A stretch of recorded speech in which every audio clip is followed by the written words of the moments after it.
al menos leía tramitar, profesor. Muy bien, Kevin, bienvenidos. Entonces son las 9:10 de hoy día 1 de octubre del 2020, se nos acaba el año.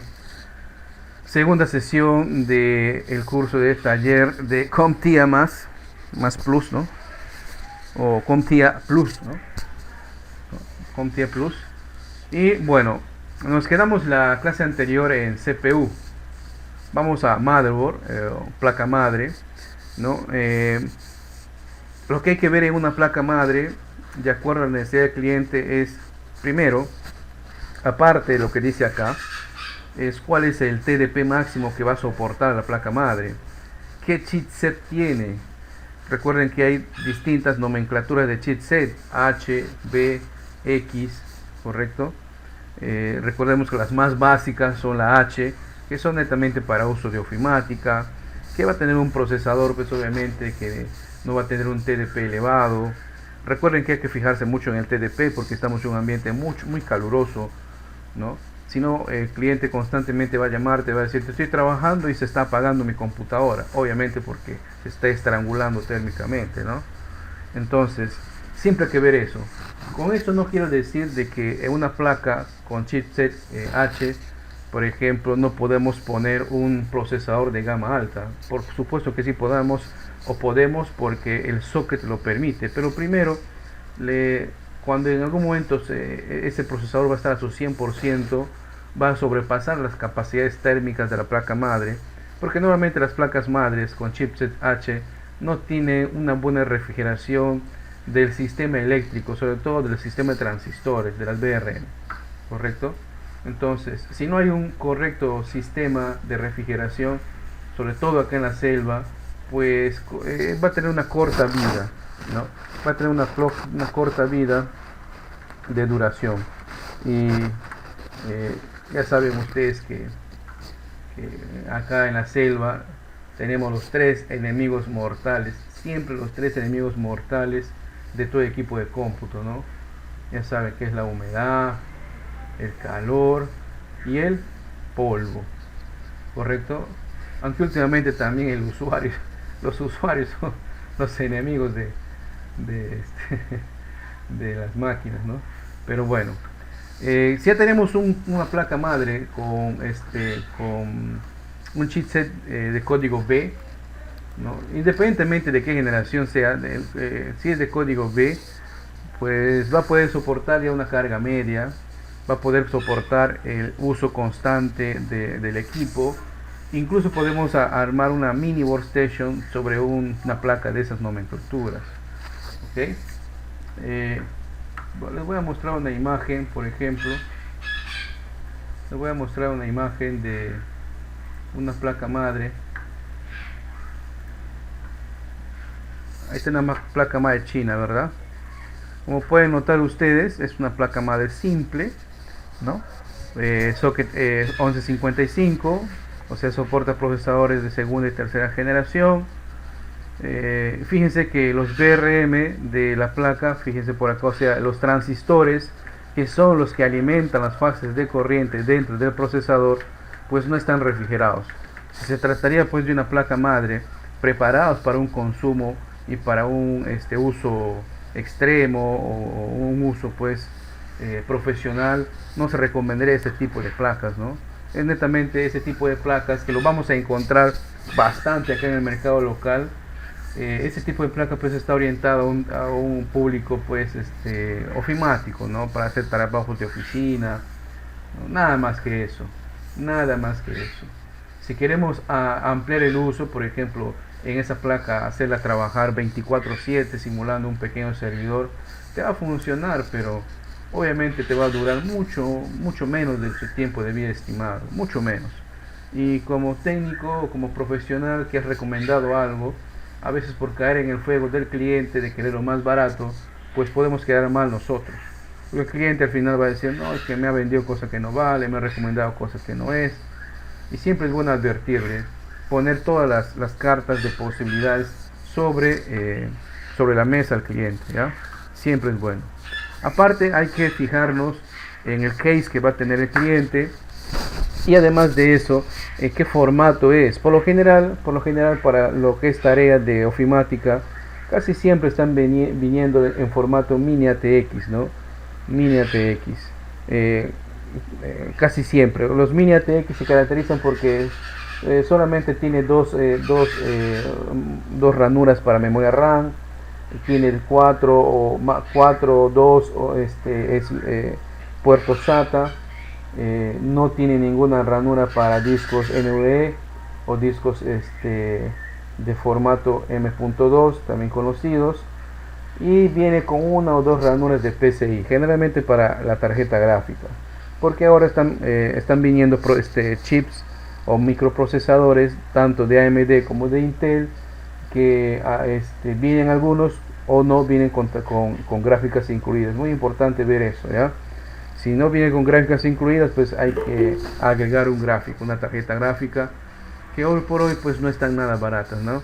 Hay que agradecer a nuestros amigos los mineros, que gracias a ellos las tarjetas gráficas se han disparado de precio en los últimos 5 años, ¿no? Yo tengo una tarjeta gráfica, una GT 710 que me he comprado hace casi como 4 años por ahí, me costó 110, y la misma tarjeta ahora está 200. O sea, es el único hardware que no se ha depreciado. Es el único hardware que no, de la depreciación, no olviden, es el acto contable natural que tienen los equipos de cómputo. Por ejemplo, un buen celular que te has comprado hace 10 años no cuesta lo mismo ahora. Incluso la del año pasado no cuesta lo mismo ahora, ¿verdad? Esa es la depreciación natural de tu equipo de cómputo. Bien, no olvidar que también hay formatos ATX. Los ATX o el formato ATX normalmente va a venir ya preparado con 4 ranuras de memoria RAM, con más de 4 slots de expansión PCI Express de tecnología 3.0, de X1, X2, X4, X8 y X16. Siempre hay que fijarse eso, porque algunas placas madres pueden tener la ranura. A ver, voy a poner acá. Voy a poner acá la imagen de una placa madre, ¿ok? No tan antigua. Acá está, vamos a descargarlo.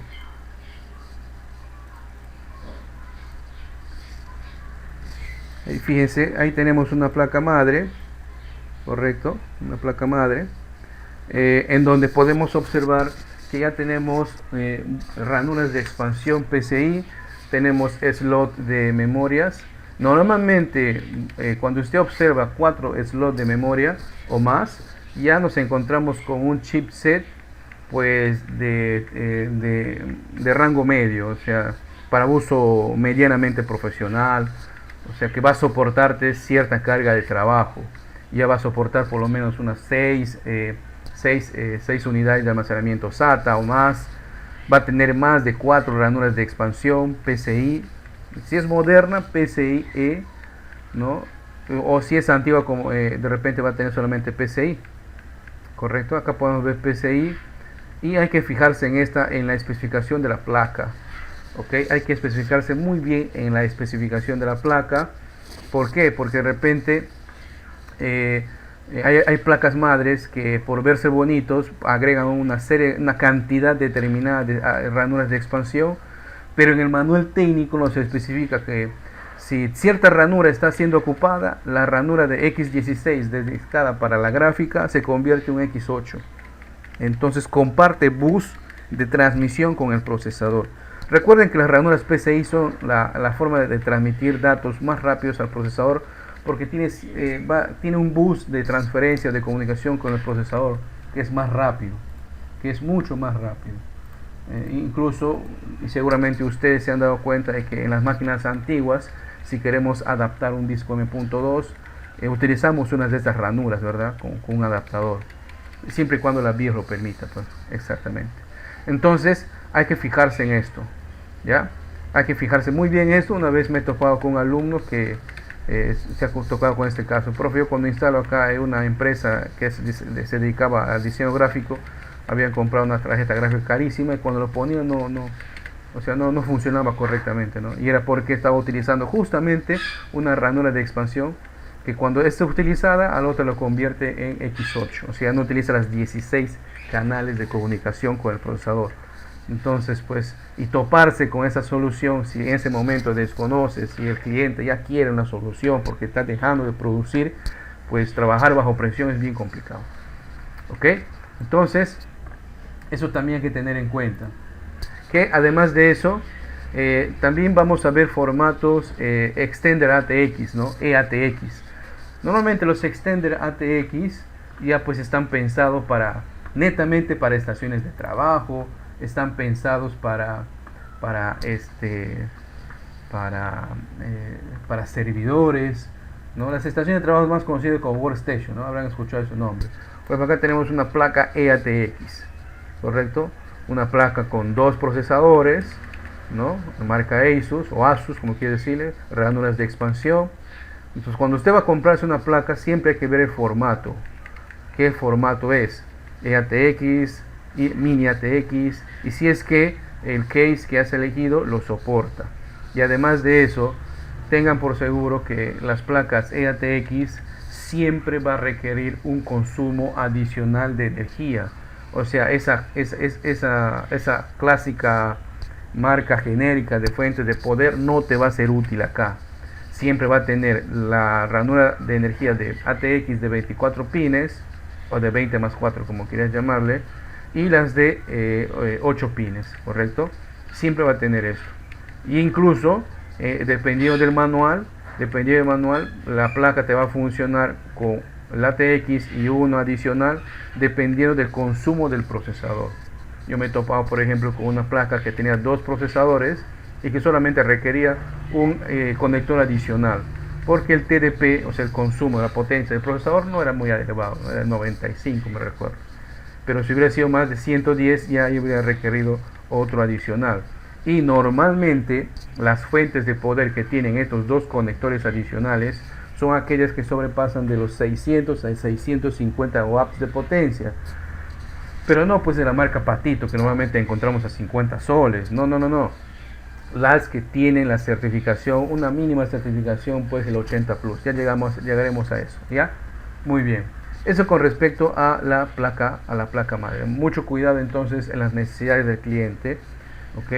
Qué cantidad de memoria RAM va a soportar. Y otra cosa también, el TDP de la placa que soporta, porque si le pones un procesador que calienta bastante, a pesar que hayas puesto una buena refrigeración, sea por aire o por agua o líquida, si la placa madre no está preparada para soportar ese calor, se va a curvar.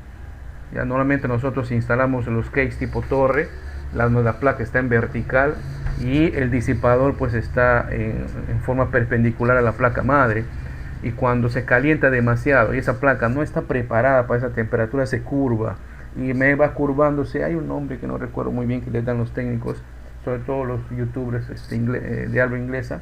Hay un nombre en inglés, no viene a la mente ahora. Se va a curvar y tengan cuidado con eso. Yo siempre incido mucho en la temperatura, porque estamos lamentablemente en un lugar donde no tenemos estaciones del año. Siempre nuestra temperatura base va a ser 30 grados, 28 grados, 29 grados.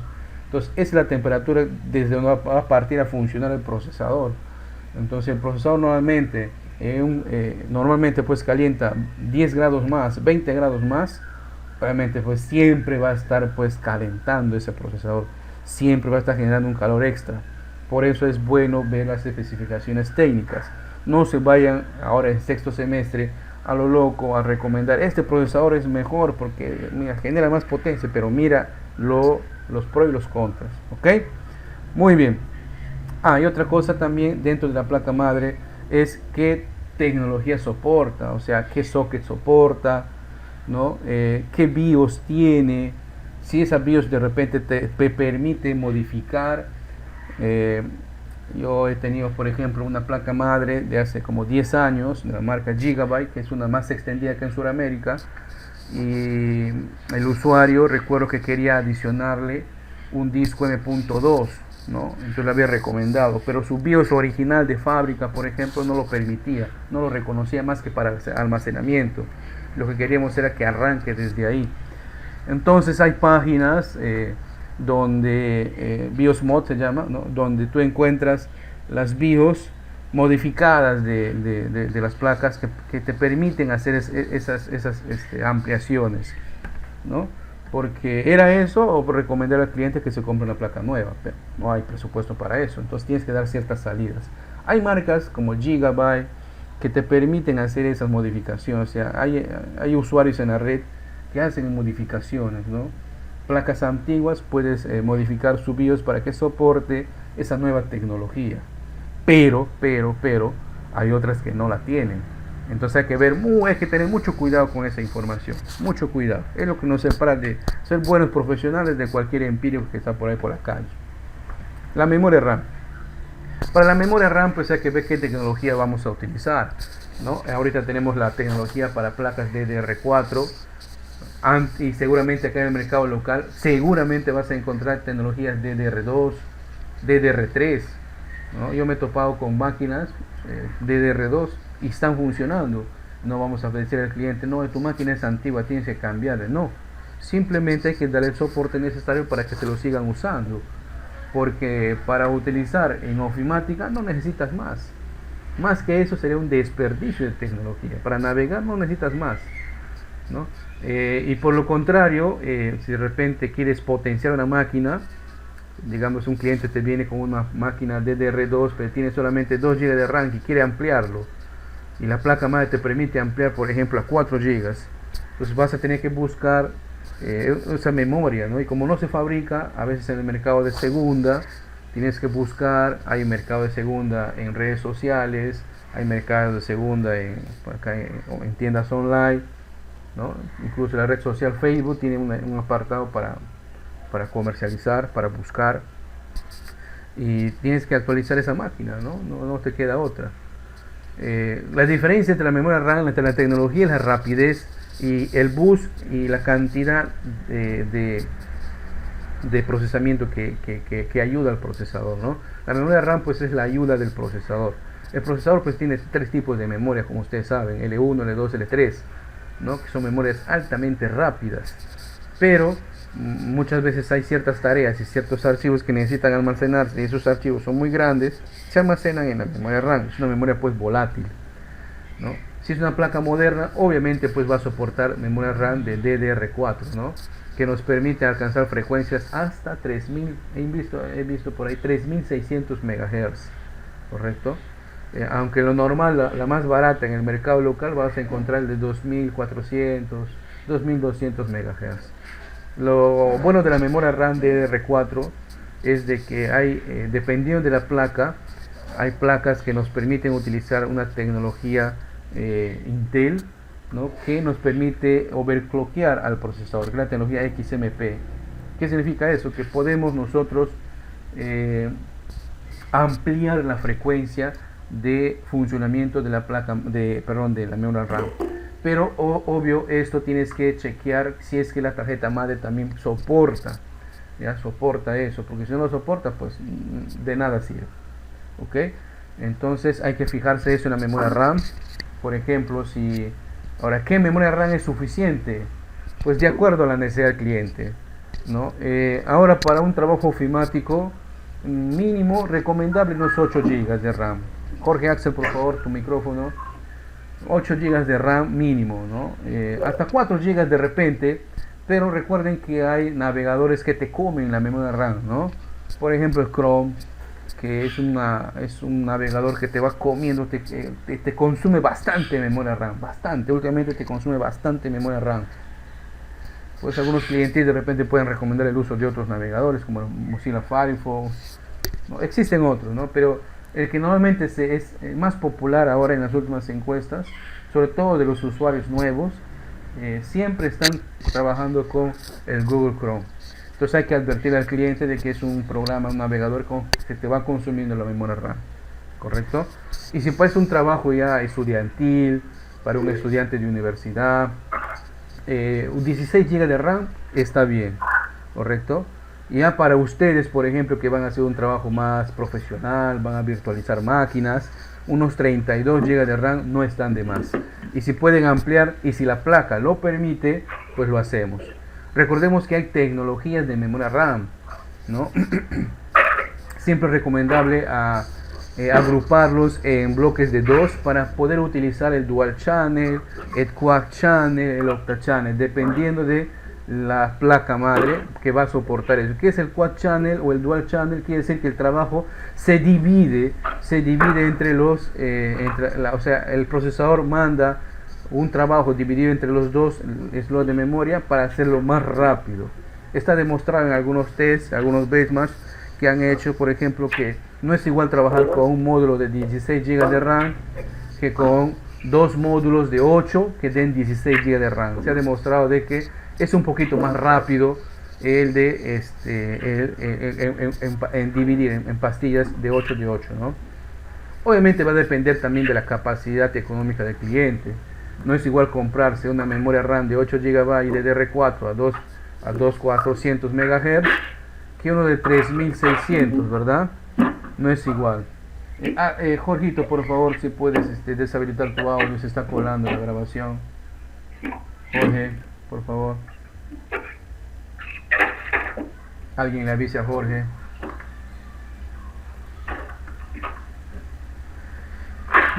Algunas preguntas acá. Eso viene con Windows. No sé qué viene con Windows. Alison dice, no viene en todos, viene pero es clásico.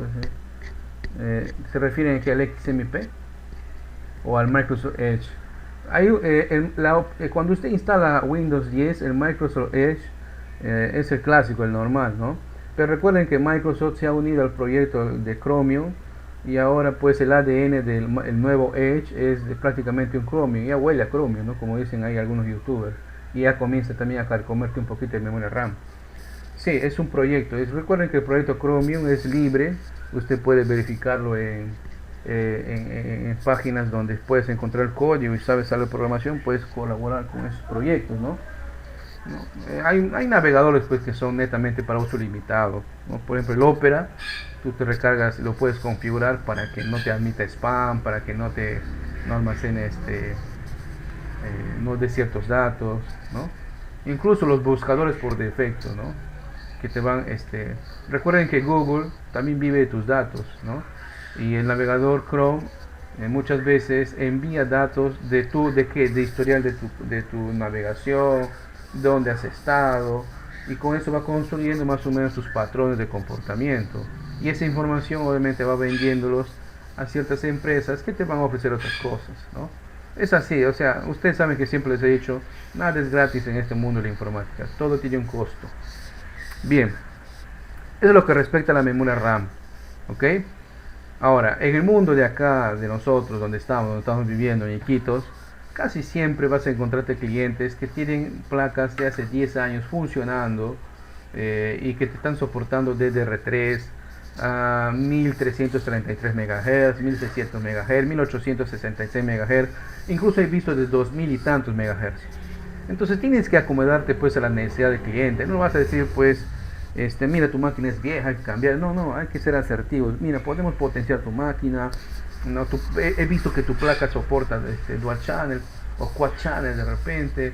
Podemos buscar una memoria RAM más rápida, ¿no? Entonces siempre darles alternativas al cliente.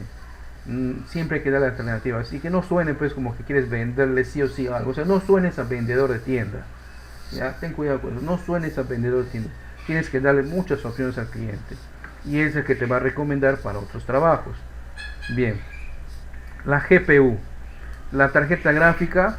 Si nuestro procesador viene con una tarjeta gráfica incluida, la de marca Intel y la de marcas AMD tienen sus propias procesadores con tarjeta gráfica incluida, entonces no le vas a recomendar una GPU. ¿Y qué clientes van a ser ellos? Bueno, son aquellos pues para tareas básicas, ¿no? Domésticas. Entonces listo, se acabó el tema de la GPU. Pero si de repente vas a recomendar un procesador potente, obviamente los potentes no tienen gráfica incluida, entonces vas a tener que recomendar una tarjeta gráfica.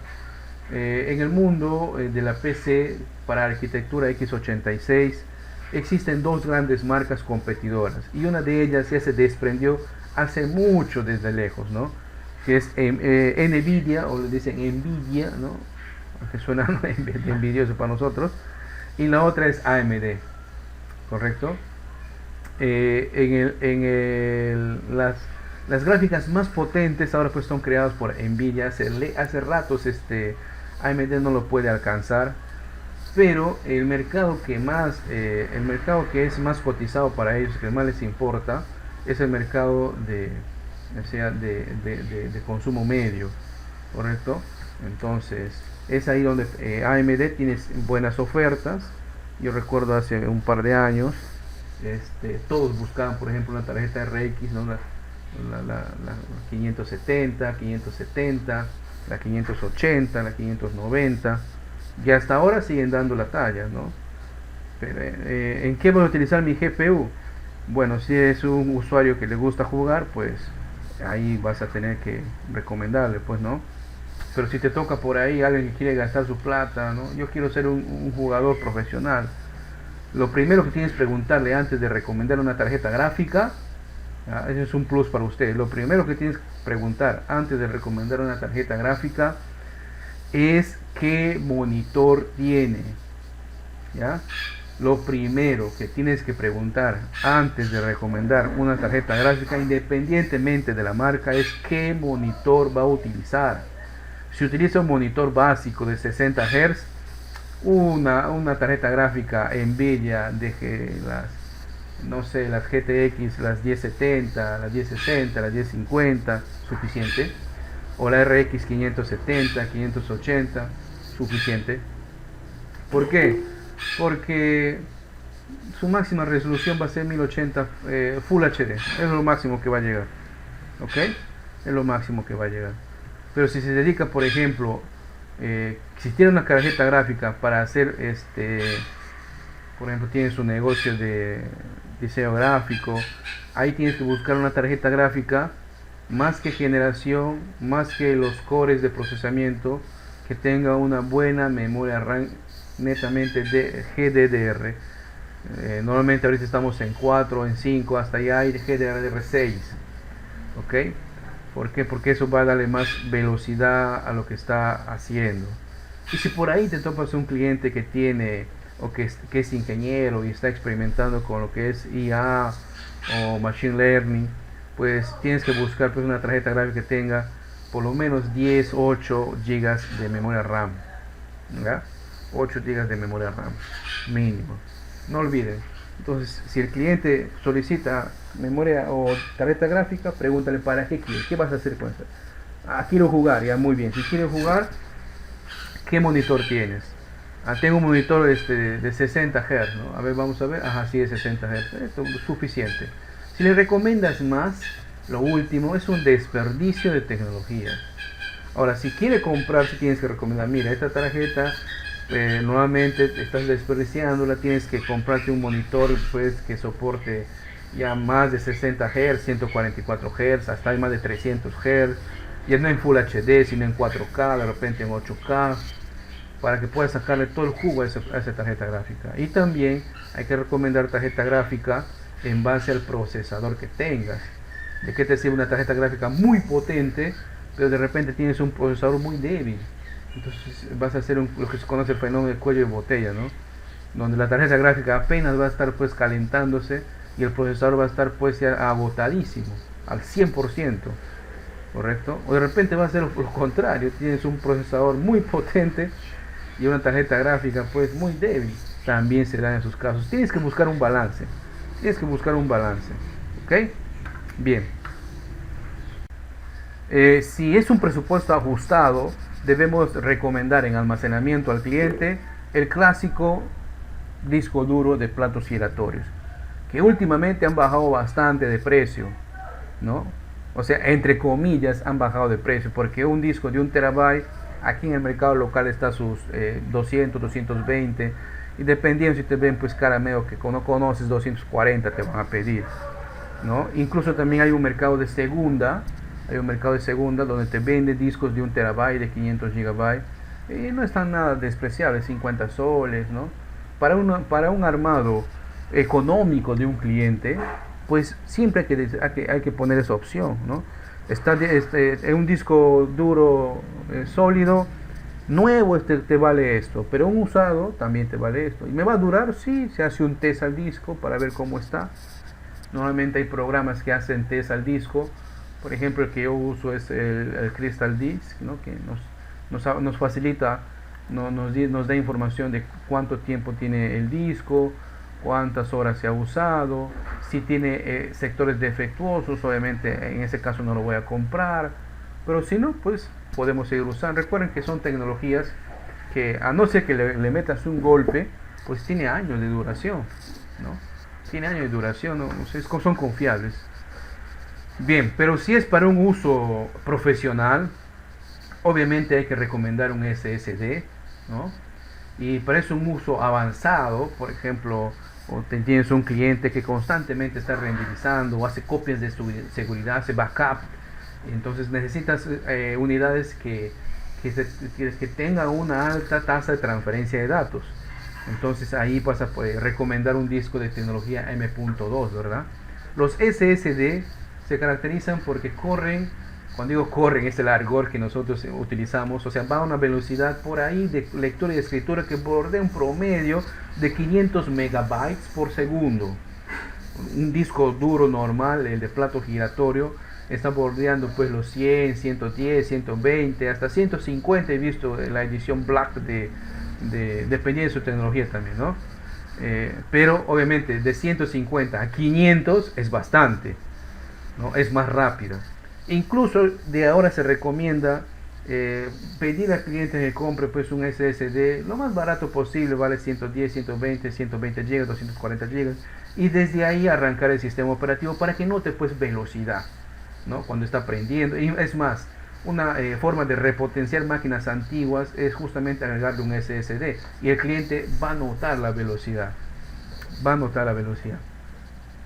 Ahora, si es un usuario pues que requiere alta velocidad de transferencia de datos, hace backup o de repente utiliza programas de edición de videos donde necesita una transferencia elevada, obviamente vas a tener que recomendar un disco de tecnología M.2, pero mucho cuidado acá, mucho cuidado porque a veces por desconocimiento nosotros creemos que todo disco que venga en el formato M.2 ya es rápido, y no es así.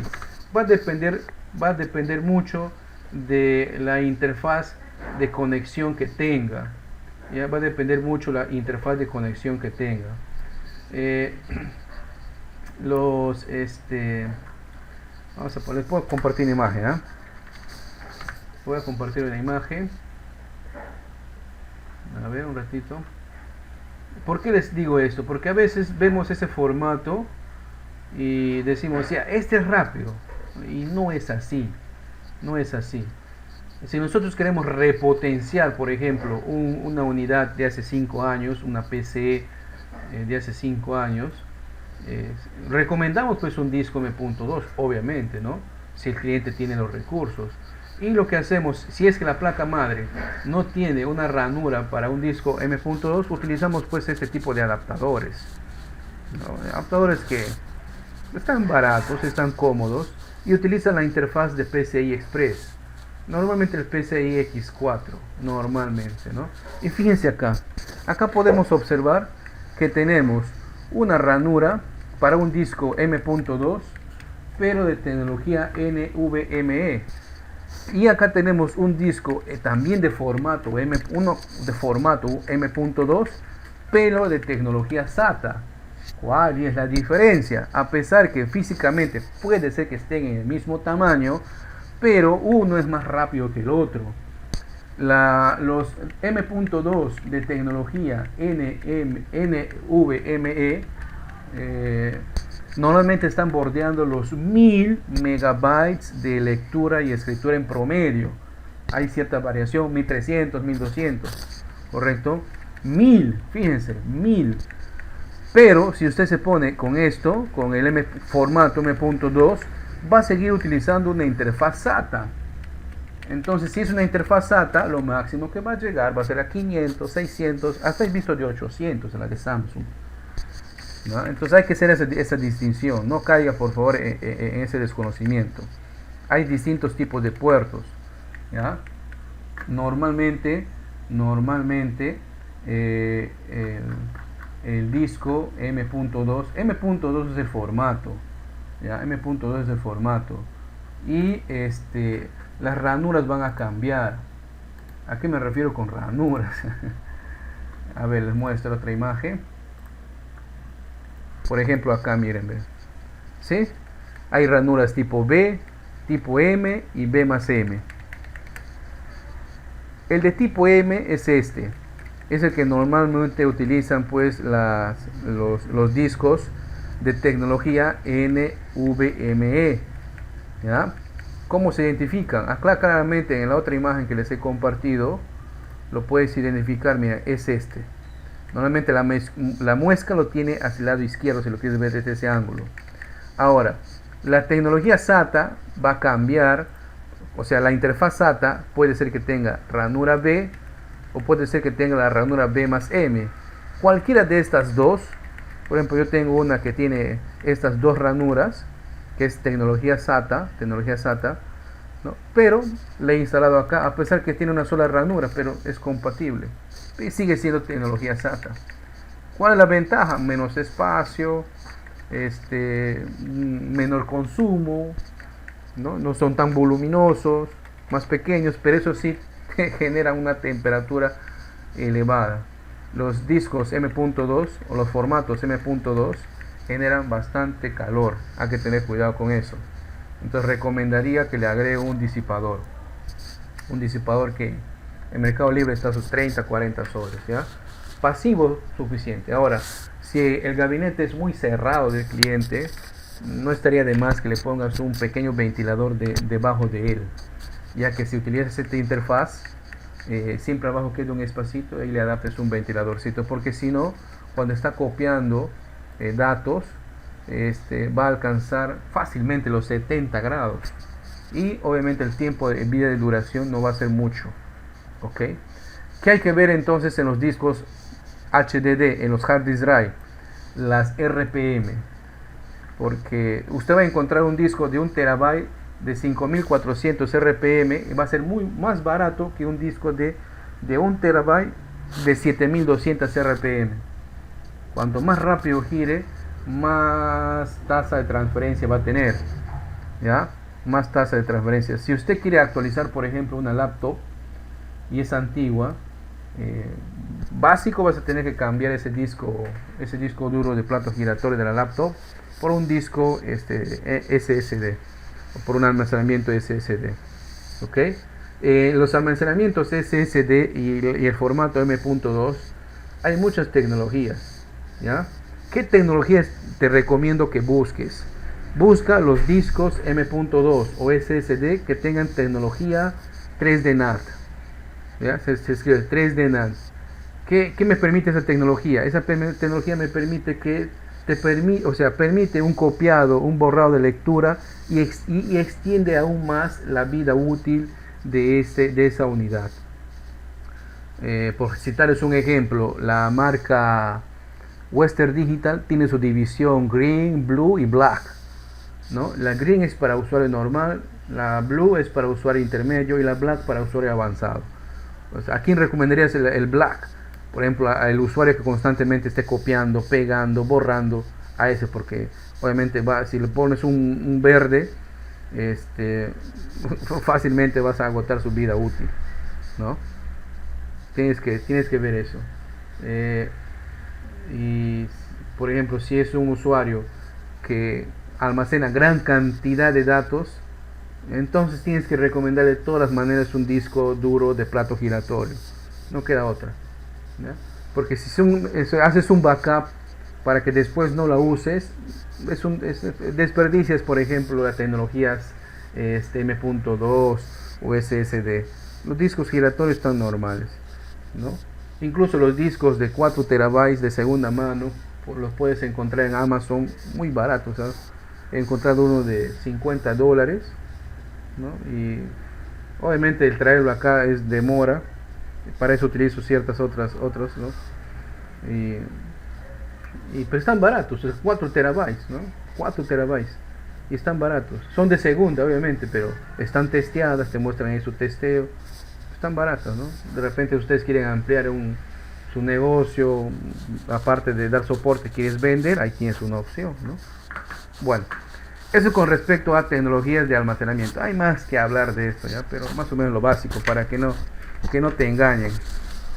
En fuentes de alimentación, si es para usuario ofimático, la fuente de alimentación, la genérica, la chinita, la estándar, suficiente, porque su procesador no consume mucho, tiene una placa base que no consume mucho y los periféricos tampoco consumen mucho. Suficiente. ¿Cuánto tiempo le va a durar? Le va a durar pues 3, 4, 6, 8 años, sí, dura bastante.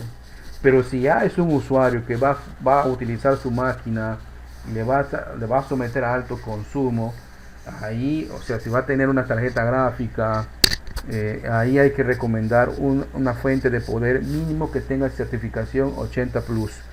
Y las certificaciones 80 Plus, ¿qué significan?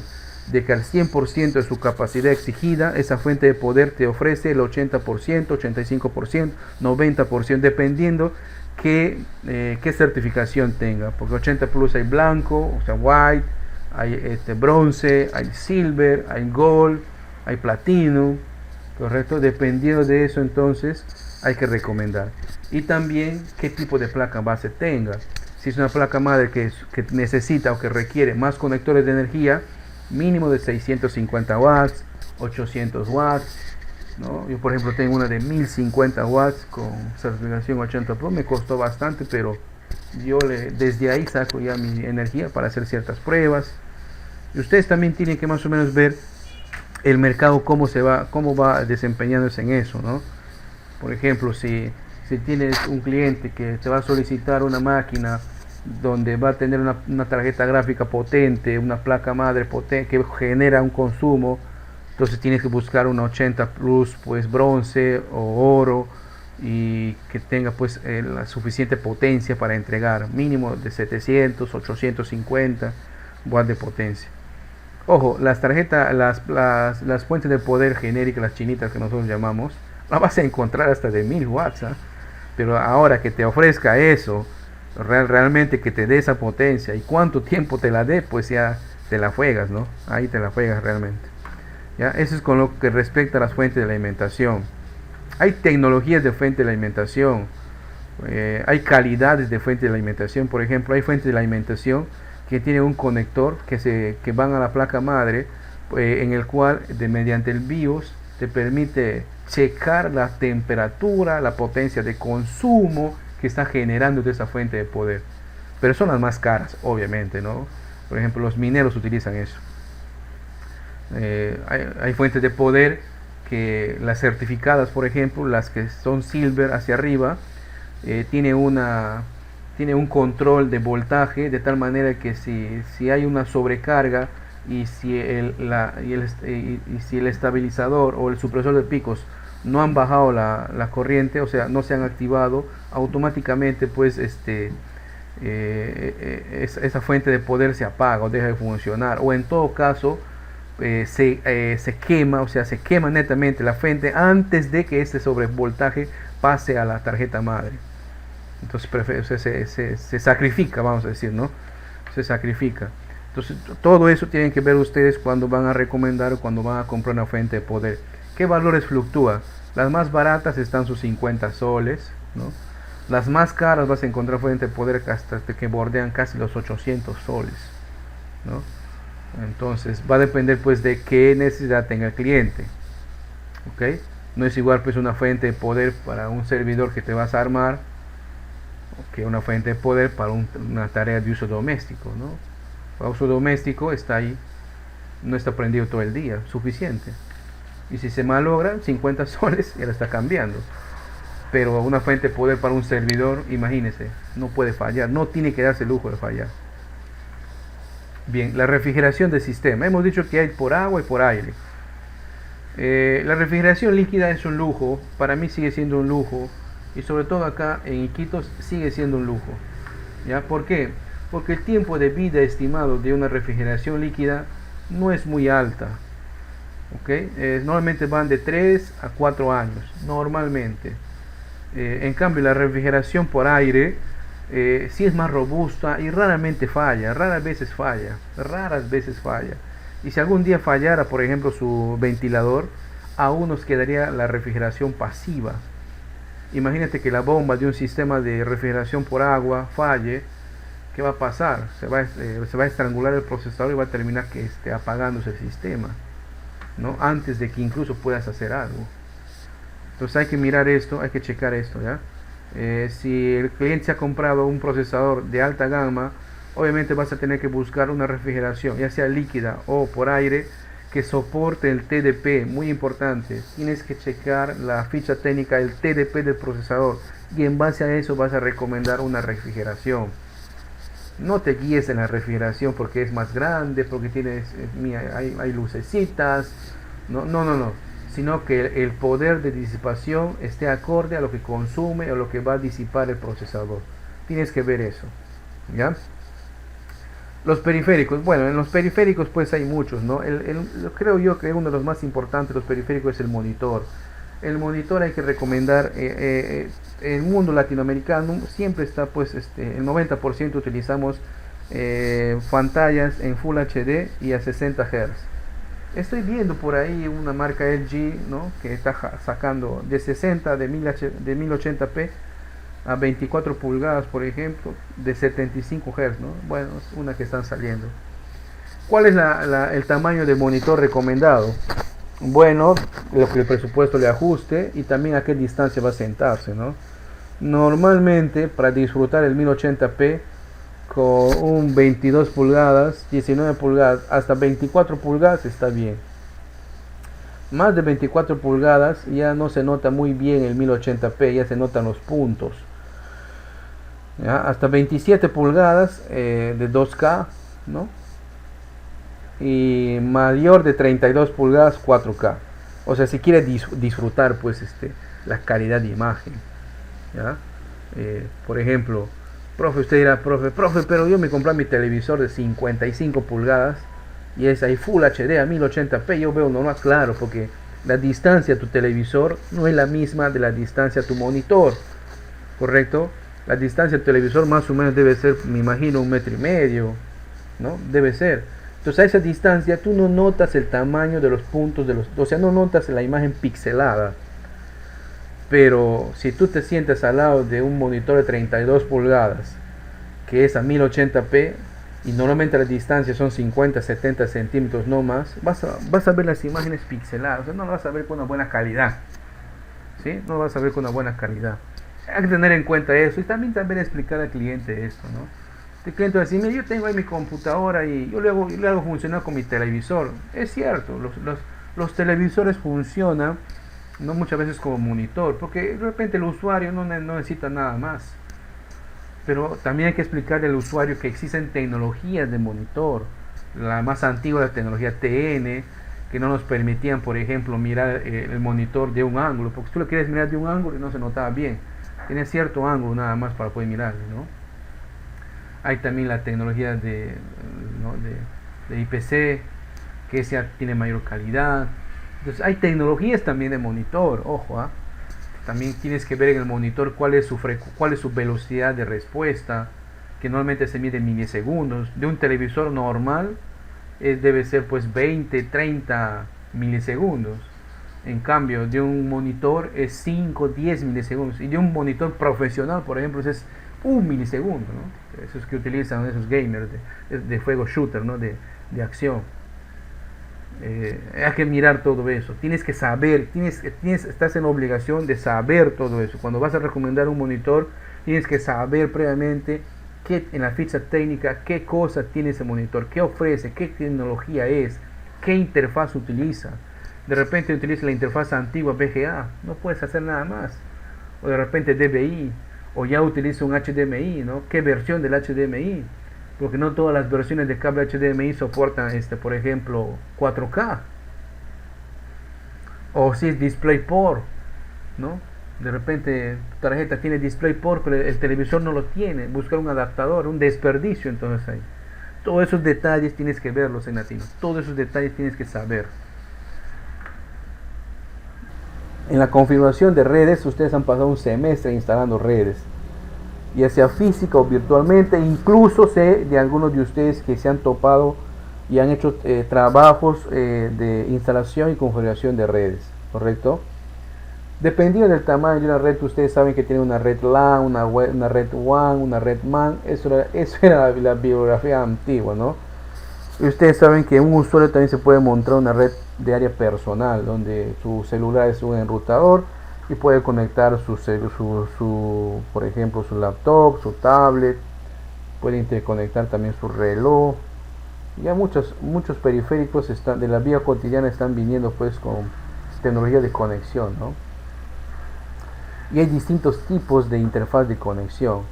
El más extendido es la tecnología por cable, alámbrica, el cable de par trenzado, que hay tecnologías pues o hay protocolos de interfaz de categoría 5E, 6E, ¿no? Y también ustedes han aprendido a utilizar pues los conectores RJ45, hacer sus patch core, sus crossover. De eso no me queda duda de que ustedes han visto, ¿no?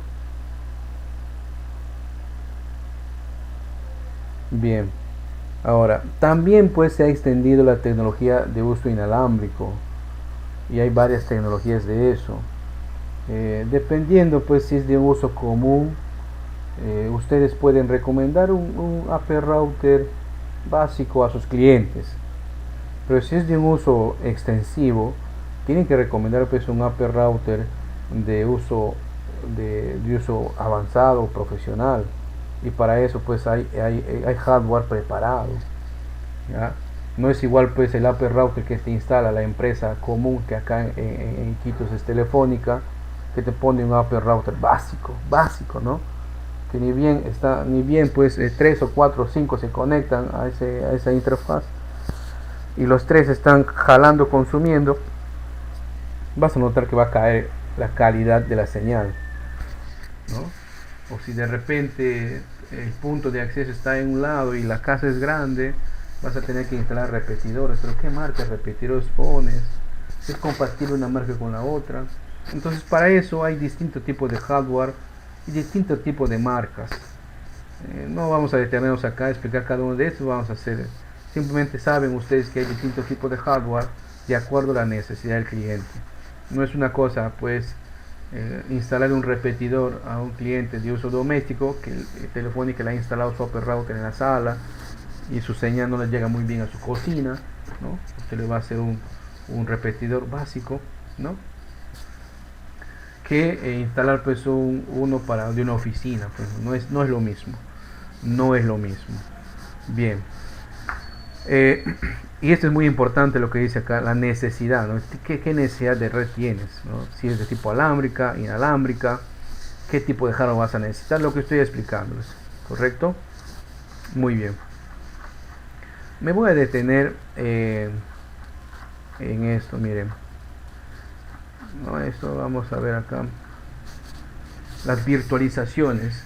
Nosotros hemos visto un semestre de virtualización, hemos virtualizado servidores. ¿Saben ustedes por qué ahora es muy importante utilizar la tecnología de virtualización? Incluso los software o sistemas operativos ya vienen con sus propios paquetes de virtualización, ¿no? Microsoft, por ejemplo, ya tiene su paquete de virtualización Hyper 5, ¿no? Pero existen otros. Por ejemplo, nosotros hemos probado el VMware, correcto, que netamente se instala en un sistema operativo, ¿no? Pero existen otros. Y la ventaja de la virtualización es de que nos permite crear servidores de acuerdo a la necesidad pues, de la empresa, ¿no? En lugar de estar recomendando 2 o 3 máquinas o 2 o 3 servidores físicos que requieren pues más costo, más mantenimiento, más energía, más refrigeración, podemos recomendar solamente uno y un procesador que tenga muchos núcleos, bastante memoria RAM, y podemos virtualizar. Y en base a la virtualización nosotros vamos ahorrando costos. Pero ahora ustedes saben, gracias a la tecnología al paradigma del trabajo en la nube, muchas empresas están migrando a su servicio todo la nube. O sea, en lugar de tener una oficina, un edificio, un cuarto donde estén todos sus servidores, de pagar técnicos para que den mantenimiento, de ver el recibo de luz, de electricidad, están migrando toda la nube. Se están alquilando esas máquinas en la nube. Obviamente para hacer eso tienes que ver qué necesidades tiene la empresa, pues, ¿no? No es igual pues que una empresa como por ejemplo una tienda que no requiere un servidor físico, basta con alquilar una máquina virtual en cualquiera de los servicios, por ejemplo Amazon, Azure de Microsoft o el Drive de Google, hay otras más, ¿no? Te montas un servidor ahí virtualizado y ahí implementas tu tienda online, listo. Incluso esas empresas te dan paquetes de seguridad para responder a la pregunta, ¿no? Paquetes de seguridad, por ejemplo, que encriptan la comunicación, hay tecnologías de encriptación, ¿no? Paquetes de seguridad de identificación que dan seguridad, por ejemplo, cuando van a pagar con tarjeta de crédito, ¿no? Hay paquetes de seguridad que ya te van vendiendo estas empresas y que no necesitas tú preocuparte en su mantenimiento, en su actualización. Como técnico es una ventaja. ¿Por qué? Porque te abre un campo laboral muy grande, porque las empresas van a preferir contratarte a contratar a un ingeniero, porque obviamente tu costo operativo es mucho menor, ¿no? Y además la versatilidad que ustedes van a tener es que no necesariamente tienes que estar en planilla en la empresa, puedes estar en la empresa por horas, dar mantenimiento por horas, ¿no? Y cuando requieran tus servicios, pues ir a asistir y cobrar por eso. Mientras tanto estás haciendo otro servicio, a diferencia por ejemplo de un equipo de ingenieros que requieren pues estar en planilla, hay que pagar sus costos sociales, es poco rentable. Yo les invito de acá para adelante, cuando llegue a la fibra acá a Iquitos, pongan sus empresas de ese tipo de servicios, vendan ustedes, asesoren para dar servicios en la nube, ¿no? Obviamente hay empresas que por más que haya servicios en la nube, por más internet rápido que tengan, nunca van a poner pues sus datos en la nube. Un banco necesita tener sus propios servidores, ¿no? Por ejemplo, imagínense ustedes la empresa como Electrooriente, si todo estará en la nube, el día que falle el servicio de internet, ¿qué va a pasar? ¿Va a dejar de facturar? ¿Va a dejar de prestar el servicio? No. Por eso es que siempre ellos van a centralizar sus servicios y van a utilizar el servicio de la nube de internet, pues no, ¿para qué? Para que guarden ahí sus backups y todo lo demás. ¿Ya? Recuerden que cuando decimos la interfaz, la nube, no es literalmente que hay en la nube estamos guardando, no, sino es que gracias a la interfaz del internet, nuestro almacenamiento, nuestro procesamiento que se hiciera físicamente en un cuarto determinado acá en la empresa, simplemente viaja hacia otro lugar, a granjas de servidores y donde se estén almacenando esos datos, ¿verdad? Y lo bueno de esos datos es de que esas empresas te ofrecen garantía de redundancia, de acceso y te dan soporte 24/7. ¿Qué quiere decir eso? Que las 24 horas del día, de los 7 días de la semana, siempre hay un técnico, ¿no?, que está dispuesto a ayudarte. Por ejemplo, por ahí se te dice, mira, ya no puedo guardar, o la página web no carga, entonces tú como técnico te vas a contactar con ellos, ¿no? Y te van a decir, mira, tengo este inconveniente, listo, salvado. Ese tipo de servicio, vais pensando en un futuro, piensa en un futuro, de repente van a tener que dar, ¿ya? Suena de repente muy lejos, pero cuando llegue la fibra óptica acá a Iquitos, muchas necesidades van a abrirse paso. Y con esta pandemia, se han dado cuenta, muchas necesidades nuevas se han creado. Bien, eso con respecto a la virtualización. Ahora, les invito a leer todo esto, ¿ya? No está de más que... pero me voy a detener en esto. ¿Qué son las redes resilientes? Para empezar, no es igual resiliencia que redundancia, ¿ya? ¿Qué es redundancia? Por ejemplo, estás en una casa y quieres poner un AP router que extienda, o sea, un repetidor que extienda la señal de internet, y por si acaso pones otra más, de repente una falla y la otra no, la otra esté ahí para apoyarlo. Es una red, esa es redundancia. O que tengas un servidor y otro más listo para actuar, para en caso caiga, y con un backup activo. Entonces es una redundancia. O sea, redundancia es tener copias de seguridad y todo lo demás. Vamos a poner un ejemplo más para que me entiendan. Ustedes, vamos a poner a don Manuel, ¿no? Don Manuel, ¿Qué sería el ejemplo de resiliente?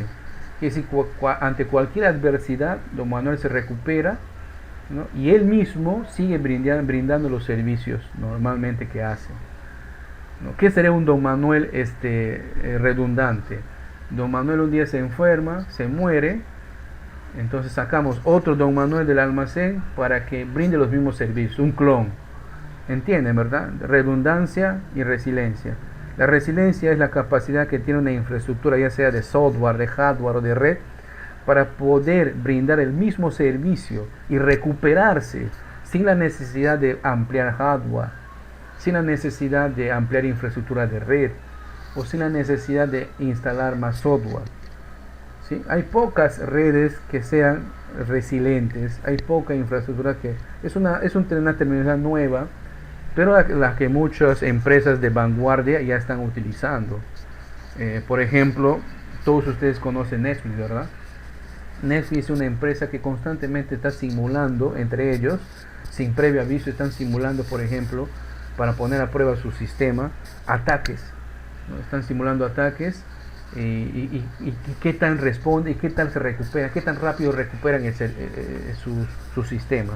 Eso les sirve para que cuando estén sometidos a un ataque real, pues rápidamente se recuperen, resiliencia, y utilizando el hardware que tienen,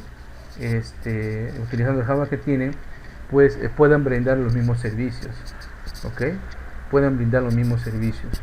Imagínense usted, si estas empresas caen, fíjense cuánto deja de cobrar, ¿no? Igual que una empresa pequeña, hay empresas que centralizan todo en un servidor. El día que el servidor cae, las ventas dejan de ser computarizadas, agarran su boleta y están ahí llenando, ¿no? Hasta que venga el técnico, vea qué pasa, actualice, luego llaman al ingeniero porque el ingeniero le ha vendido el paquete de software que utiliza para la facturación, correcto, entonces llaman más técnicos, o sea, gastan más. Entonces, si hubieran pensado una infraestructura distinta, de repente no se toparían con eso, ¿ya? Entonces, no olvidar, resiliencia no es igual a redundancia. Es en resumen lo que tenía que decir. Resiliencia no es igual a redundancia.